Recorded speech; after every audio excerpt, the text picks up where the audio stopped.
अस्सलाम वालेकुम नाज़रीन, आप लोग सब कैसे हैं। उम्मीद करती हूँ कि आप सब ठीक ठाक होंगे। अल्लाह ताला का शुक्र है कि मैं भी ठीक ठाक हूँ। दुरूद पाक पढ़ते हैं, अस्सलातु वस्सलामु अलैका या रसूल अल्लाह, और बिस्मिल्लाहिर्रहमानिर्रहीम पढ़ के मैं अपनी रेसिपी को स्टार्ट करती हूँ और बताती हूँ कि आज हमने क्या बनाना है। आज मैं आपको एक सब्ज़ी बनाने का तरीका बताऊंगी जो कि मेन इंग्रेडिएंट इसमें जो यूज़ हो रहा है वो आलू है। आलू हमें इजीली अवेलेबल भी हो जाते हैं और ये खाने में भी अच्छे लगते हैं अगर वो अच्छे तरीके से बनी हुई हो।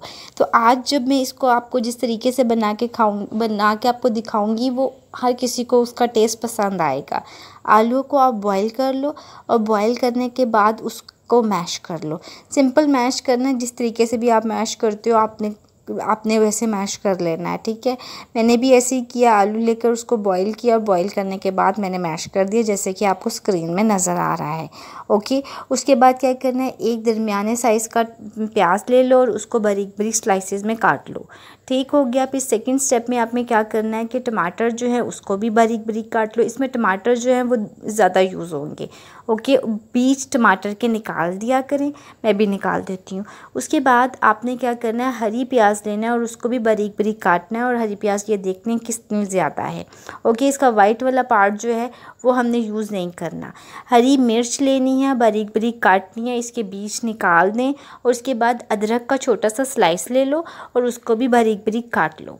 ओके, अब मैं आपको स्पाइसेस बताती हूँ क्या क्या स्पाइसेस इसमें डलेंगे। सूखा धनिया है, ये हल्दी है, लाल मिर्च है, काली मिर्च है जो कि आपको नज़र आ रही है, उसके साथ अजवाइन है और नमक है और ज़ीरा है।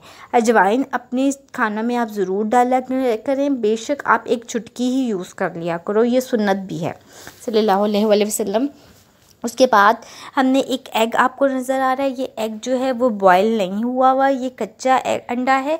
आपने किस तरीके से मैंने इसको यूज़ करना है वो मैं आपको बता दूंगी, आप देखते जाओगे, एंड तक देखोगे आपको समझ आ जाएगा।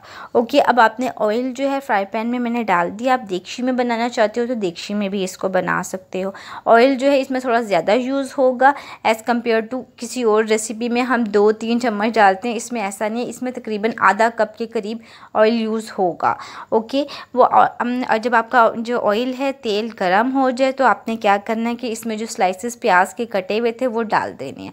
वो सारे नहीं ये वाले डालने हैं, ये थोड़े से बचा लेने हैं। अभी हम बाद में किस तरह से हम इसको यूज़ करेंगे वो मैं आपको बता दूंगी। अभी मैं कुछ जो इसमें हाफ़ है वो मैंने डाल के फ्राई करना है। फ्राई करने के बाद कुछ स्लाइसेस ये देख लें मैंने बचा लिए हैं, इसको हम बाद में यूज़ करेंगे। जब प्याज आपका हल्का सा इसका ब्राउन शेड आ जाए, प्याज ब्राउन होने लग जाए तो आपने क्या करना है, उसको रोक देना है। और अपनी जो आंच चूल्हे की है वो इतनी ज़्यादा तेज़ मत रखा करें, हल्की आंच पे उसको पकने दिया करें। मैंने भी ये इसी हल्की आंच पे इसको पकाया है। पकाने के बाद मैंने प्याज ब्राउन किया। प्याज ब्राउन करने के बाद हरी मिर्च और अदरक दोनों चीज़ें हमने इसमें डाली हैं और इसको भी हम हल्का सा फ्राई करेंगे। फ्राई जब ये हो जाएंगे उसके बाद मैं आपको बताती हूँ कि हमने क्या यूज़ करना है। ठीक है, इसको चम्मच साथ साथ हिलाते जाएं ताकि प्याज जो है वो हमारी जल ना जाए। अब इसमें मैंने टमाटर जो हैं वो सारे डाल दिए हैं। टमाटर डालने के बाद इनको अच्छी तरह से आपने पकाना है। अगर आपको ये लगे कि ये देख लें कि ये प्याज जो है वो आपका जलने लग गया है तो आप इसमें थोड़ा सा पानी डाल दें। मैं भी इसमें पानी डाल दूँगी और इसको अच्छी तरह से पकाती जाऊँगी। जब ये आपको एक मसाला फॉर्म में ये आ जाएगा तो आपने क्या करना है, इसको थोड़ी देर के लिए रोक देना है।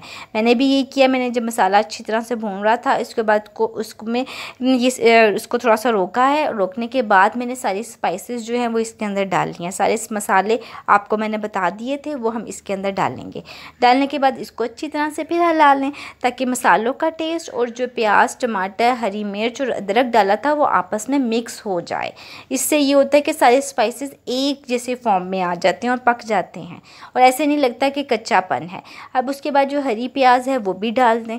हरी प्याज जब डालनी है जब आपका मसाला रेडी हो जाए, ठीक है, उसके बाद आपने डालनी है। पकते हुए मसाले में हरी प्याज नहीं डालनी, मैंने ऐसे ही किया है, आपको नज़र आ रहा है। हरी प्याज मैंने लास्ट में डाली है जी, ठीक है। अब उसके बाद क्या है, हमने क्या करना है वो मैं आपको बताती हूँ कि जो प्याज कटी हुई थी उसको और बारीक बारीक आपने थोड़ा सा काट लेना है, ठीक है। पहले स्लाइसिस में थी, अब उसको बारीक बारीक काट लेना है। बारीक कटा हुआ प्याज मैंने इसके अंदर डाला है ताकि वो जब मुंह में आएगा तो इतना ज़्यादा बड़ा ना लगे, बारीक बारीक सा लगे। फिर उसके बाद जो आलू थे वो आपने इसके अंदर डाल देना है। इसको और अच्छी तरह से चूल्हा इस टाइम पे बंद कर दें और अब आलू जो हैं वो अच्छी तरह से सारे मसालों के साथ मिक्स कर दें। ठीक हो गया। अगर चूल्हा जलता रहेगा तो ये भी हो सकता है कि प्याज और मसाला हमारा जल ना जाए, तो चूल्हा बंद कर दें और अच्छी तरह से इसको मिक्सअप कर दें। मैंने ये सारी चीज़ें थी आलू के साथ मिक्सअप कर दी हुई हैं। मिक्सअप करने के बाद इसको अब देखें किस तरह से मैं आपस में सारी चीज़ों को मिला रही हूँ। आप लोगों ने भी ऐसे ही करना है, आहिस्ता आहिस्ता इसको आपस में मिलाना है। फिर ये अंडा आपने लेना है और इसको तोड़ लेना है, ठीक है। और ये इसको फेंटना नहीं है किसी भी चीज़ के साथ, ये आप देख लें। मैं इसीलिए ये स्टेप आपके सामने कर रही हूँ। अंडा भी आपके सामने ही तोड़ा है। ये डालने के बाद पूरा अंडा आपने इसके अंदर डाल देना है। अब जो फ्लेम है वो हल्का सा आपने ऑन कर लेना है, क्योंकि अंडा पकना चाहिए। अब अंडे को आपने अच्छी तरह से इस जो सब्ज़ी है उसके अंदर मिक्स करना है। किस तरह से मिक्स कर रही हूँ मैं वो आप देख सकते हैं। इस टाइम आपने अपना हाथ जो है वो बिल्कुल नहीं रोकना, हाथ जो आपने हल्का हल्का साथ साथ अच्छी तरह से उसको मिक्स करते रहना है, ताकि जो अंडा है वो अच्छी तरह से पक जाए और वो पूरी सब्ज़ी के अंदर मिक्स हो जाए। जब आप इसको आलू के साथ खाएँगे तो आपका टेस्ट आपको बहुत ज़्यादा डिफरेंट लगेगा और ये बहुत मज़े का भी लगेगा। आप इसमें अंडा ज़्यादा डालना चाहते हो तो एक की जगह 2 भी डाल सकते हो। ठीक है नाज़रीन, ये पक चुकी है, ये आप देख सकते हैं। इसको गार्निश जो मैंने किया हरी मिर्च और हरी धनिया के साथ किया है। टमाटर भी आप रख सकते हो और साथ हरी पुदीने की चटनी जो कि मैंने अपनी रेसिपी में आपको शेयर की है उसके साथ आप खा सकते हो। ये बहुत ही यमी लगेगी और टेस्ट भी अच्छी लगेगा। ओके नाज़रीन, अल्लाह हाफिज़। मेरी वीडियो को शेयर करें, लाइक करें और मेरे चैनल को सब्सक्राइब करें। जज़ाकल्लाह।